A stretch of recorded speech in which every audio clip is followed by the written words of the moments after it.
Olá, meus irmãos, Deus os abençoe, em nome de nosso Senhor Jesus Cristo, que a graça e a misericórdia de Deus estejam enchendo cada coração nesta hora, porque a Bíblia fala que aquela pedra cortada sem mãos, com 7 olhos, veio clamando graça, graça a ela. Eu gosto muito dessa passagem, porque a palavra graça significa favor que nós não merecemos. E naquele caso particular, foi uma dupla porção de graça. A Bíblia disse graça, graça, depois acrescenta a ela. Ela, na verdade, é a senhora eleita, a verdadeira igreja. Graça para crer em Jesus Cristo. Graça para crer no sangue derramado no Calvário e que através do sangue nós somos aperfeiçoados. Que através do seu sangue nós somos curados. Através do seu sangue nós somos libertados. Através do seu sangue nós permanecemos salvos. Nós temos essa profunda graça de Deus, quando Moisés colocou o sangue atrás do véu, bem debaixo das asas dos querubins. Ali estavam os querubins representando os querubins da glória, guardando o altar de misericórdia, guardando o lugar onde o sangue estava depositado. E o sangue hoje é a vida de Jesus Cristo. E a igreja, ela é o trono de misericórdia, e ali está o sangue aplicado, o sinal, a vida do próprio Deus. E Deus guarda esse lugar de misericórdia pelo poder de sua preciosa promessa. Nós estamos supostos a viver de cada palavra que sai da boca de Deus. Não apenas aquela palavra escrita, mas a palavra vindicada, prometida para a hora que nós estamos vivendo. O diabo tratará de apresentar as coisas naturais, mas o verdadeiro crente viverá de fé na palavra prometida para o dia. Tivemos 7 eras da igreja, a exemplo do maná que caía no deserto, no Antigo Testamento. Cada dia caía o pão, o maná daquele dia, e eles somente poderiam viver do pão daquele dia. Eles não podiam armazenar, no outro dia já estava estragado. Então isso é um tipo verdadeiro de que cada era da igreja recebeu a sua mensagem e viveram da mensagem do dia. Nós estamos vivendo hoje não mais numa era pentecostal. Se nós estivéssemos tentando viver com a mensagem de Lutero, isso não daria certo. Ou com a mensagem de Wesley, tampouco. Ou com a mensagem pentecostal, tampouco. Estamos a uma era mais avançada. Essa é a era além do véu, quando nós estamos vivendo debaixo da glória da Shekinah e nos alimentando da palavra manifestada, da palavra revelada. Veja que os 2 sinais que teve o irmão Branham tinham a ver com seu ofício, mas o que seguiu o sinal foi a voz, e a voz é a mensagem. Nós hoje estamos vivendo da mensagem, e a igreja está suposta a viver de fé na mensagem do dia.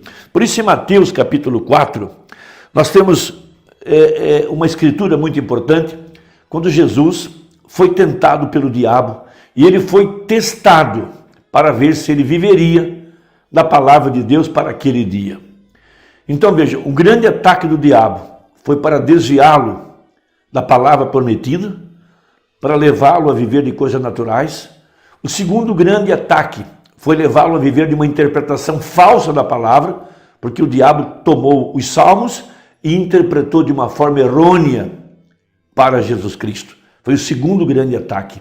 E o terceiro grande ataque é viver adorando a Deus fora do lugar provido por Deus. Deus só tem um lugar provido para adoração, é ao redor da palavra. E ali a verdadeira igreja traz o seu sacrifício, porque na palavra foi onde ele colocou o seu nome. Somente ao Senhor teu Deus adorarás, diz a palavra. Tudo que colocamos acima de Deus é um ídolo. E devemos tirar da frente tudo que não seja a palavra. O altar, veja, ali está a palavra, ali está o Espírito Santo. Então veja, então foi conduzido Jesus pelo Espírito ao deserto para ser tentado pelo diabo. Poderíamos dizer, para ser provado. E a prova era para ver se ele viveria da palavra da hora ou não. Veja, e tendo Jesus jejuado 40 dias e 40 noites, depois teve fome. E chegando-se a ele o tentador, disse, se tu és o Filho de Deus, manda que essas pedras se tornem em pães. Então veja, viver de coisas naturais. Segundo grande ataque. Veja, ele porém respondendo disse, melhor, a resposta de Jesus, está escrito, nem só de pão viverá o homem, mas de toda palavra que sai da boca de Deus. Então, para cada dia, houve uma promessa. E para cada dia, há uma mensagem. Então, nós somos tentados e provados para ver se viveremos da mensagem do dia ou não. Veja, segundo grande ataque. Veja, nem só de pão viverá o homem, mas de toda a palavra que sai da boca de Deus. Verso 5. Então o diabo transportou a cidade santa e o colocou sobre o pináculo do templo. E disse-lhe, se tu és o filho de Deus, lança-te daqui abaixo, porque está escrito. Então veja, ele deu uma falsa interpretação da palavra da hora. Ele interpretou, ele deslocou, ele aplicou errado. Veja, porque está escrito que aos seus anjos dará ordens a teu respeito e tomar-te-ão nas mãos, para que nunca tropeces em alguma pedra. Disse-lhe Jesus, também está escrito, não tentarás o Senhor teu Deus. Veja, o diabo estava tentando Jesus. Veja, levando Jesus a aplicar mal a palavra, interpretá-la, deslocá-la de uma forma que não estava predestinada. Agora o último grande ataque. Veja, novamente o transportou o diabo a um monte muito alto e mostrou-lhe todos os reinos do mundo e a glória deles. Veja, os reinos, nações, veja, política. E disse-lhe, tudo isso te darei, se prostrado me adorares. Então disse-lhe Jesus, vai-te, Satanás, porque está escrito, ao Senhor teu Deus adorarás e só a Ele servirás. Então o diabo deixou e eis que chegaram os anjos e o serviram. Mamona pregou uma importante mensagem intitulada O Patriarca Abraão, mostrando que cada semente eleita, a semente real, é a semente da fé de Abraão. Veja, Abraão por 25 anos esperou na promessa. Deus havia prometido-lhe um filho. Veja, ele tinha 75 anos, Sara era 10 anos mais nova. E veja, Deus permitiu que suas forças fossem se esgotando, porque Deus tinha um projeto, tinha um plano. Veja, Deus apareceria em carne humana em Gênesis 18. Em Gênesis 17, Deus havia mudado seu nome. Em Gênesis 18, Deus aparece em carne humana. E Deus trouxe-lhe a palavra poderosa. Veja, que os transformou e logo em seguida trouxe o filho da promessa. Depois que o filho apareceu em cena, aqui veio um tempo de prova. E é exatamente aqui onde nós estamos. Por isso que nós estamos vendo aqui em nossa nação problemas dentro da igreja, veja, divisões, escândalos, homens utilizando-se da mensagem, a mensagem tão santa, tão pura, para fazer negócios, para dominar, para criar sistemas, para trazer a adoração à personalidade. Então veja, depois que o filho tinha sido gerado, Deus pediu que ele destruísse todas as evidências de que a promessa tinha sido cumprida.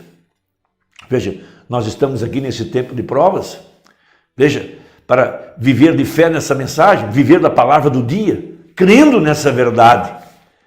Então veja, Deus permite esse ataque para provar cada semente eleita, para ver se permanecerão com a promessa para esse dia ou voltarão atrás como órfã beijou Noemi e voltou atrás. Veja, mas não Ruth, a semente real. Ruth era a semente real. Veja, como Abraão era a semente real. Veja, eles chamaram as coisas que não eram como se já fossem. Ruth disse, teu Deus é meu Deus. O que tu comeres eu vou comer. Onde tu deitares eu vou deitar. Veja, ela estava tomando uma decisão pela mensagem do dia, pela palavra da hora. Porque era o tempo da colheita, Boaz já estava no campo. Ela não quis voltar para trás aos seus deuses, como órfã voltou, representando o mundo, representando o sistema de onde nós saímos. Então veja, na mensagem, o patriarca Abraão, a partir do parágrafo 16, uma irmã mostra algo muito importante, que Deus pediu para Abraão destruir a evidência de que a promessa tinha sido cumprida.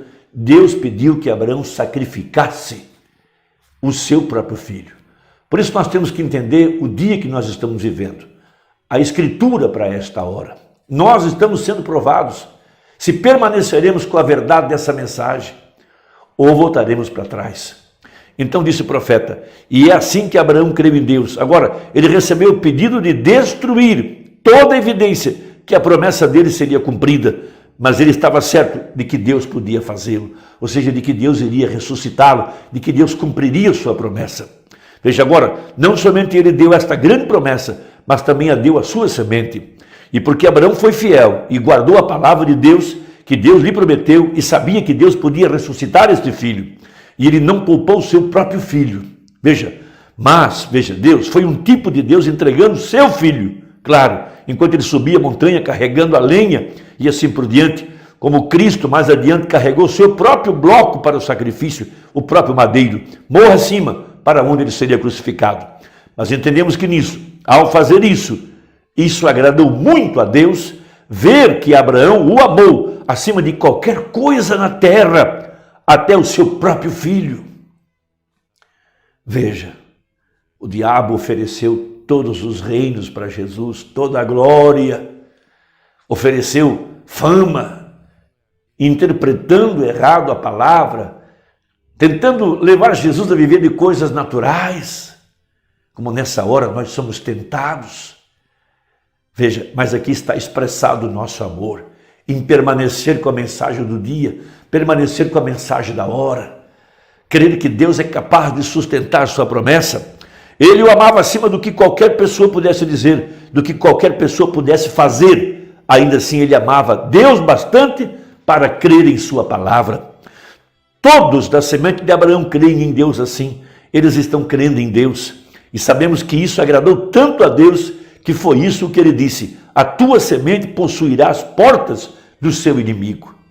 Nesse momento de confusão, nesse momento de destruição do sistema econômico, da política, da igreja, de escândalos, a verdadeira igreja permanecerá firme com a verdade da palavra. A tua semente possuirá as portas do seu inimigo. Lembre-se, isso foi o assim diz o Senhor. A semente de Abraão crê nisso. Se você for semente genuína de Abraão, a fé que Abraão tinha em Deus está em você. E você crê que aquilo que Deus disse, Deus cumpre sua promessa. E ele disse, agora lembre-se, ele somente fez essa promessa a Abraão depois de ter lhe dado um teste. A semente de Abraão deve primeiro ser testada para ver se realmente crê na palavra. Lembre-se, a única maneira de poder guardar a promessa de Deus, porque ele cria na promessa de Deus e foi testado para ver se ele cria nela ou não. Nesta hora, cada um de nós estamos no mesmo terreno, sendo testados para ver se creremos nessa mensagem, se permaneceremos com ela ou voltaremos atrás como o órfão voltou, como estes que a verdadeira semente caiu entre os espinhos e os prazeres dessa vida, os cuidados dessa vida sufocaram a verdade da palavra e a palavra não pôde dar fruto. Veja, Jesus disse, bem-aventurado aquele que em mim não se escandalizar. Uma pedra de escândalo, uma pedra de tropeço. Agora veja, nós somos levados a esse teste. A semente de Abraão hoje é levada a esse teste. Aceitaremos a palavra de Deus ou aceitaremos o que o homem disse a respeito dela? Intérpretes, tentando colocar suas próprias opiniões na mensagem, misturá-la, hibridá-la com suas ideias. Olha o desastre que foi causado em muitas igrejas de nosso país, homens intelectuais interpretando a mensagem, ao contrário de permanecer crendo nela da forma como ela foi pregada, na simplicidade em que ela foi pregada, sem tentar acrescentar nada a ela, interpretar mal ela. Agora veja, Deus sustenta a sua palavra, Deus está guardando o lugar onde está o trono de misericórdia. Se está sendo destruído muitos grupos, muitos sistemas, é porque aquela não foi uma planta que Deus plantou. Toda planta que Deus não plantou será arrancada. Agora veja, tomaremos o que alguma organização criou como credo e aceitaremos isso, ou tomaremos o que Deus disse. Se a palavra de Deus é verdade, nós cremos na palavra de Deus, independente do que qualquer outra coisa seja. Deixamos que a palavra de todo homem seja mentira e que a de Deus seja verdade. A verdadeira semente de Abraão. Mas antes de você se tornar aquela verdadeira semente, você tem que passar pelo teste, como o próprio Abraão passou. Ele prometeu não somente a Abraão, mas que a semente dele possuiria as portas do inimigo. Oh, que coisa! Que grande promessa para esta hora, meu amado. Que Deus possa te ajudar. Se gostou, compartilhe a mensagem e até a próxima conversa. Se Deus quiser, em nome de Jesus. Amém. Deus te abençoe.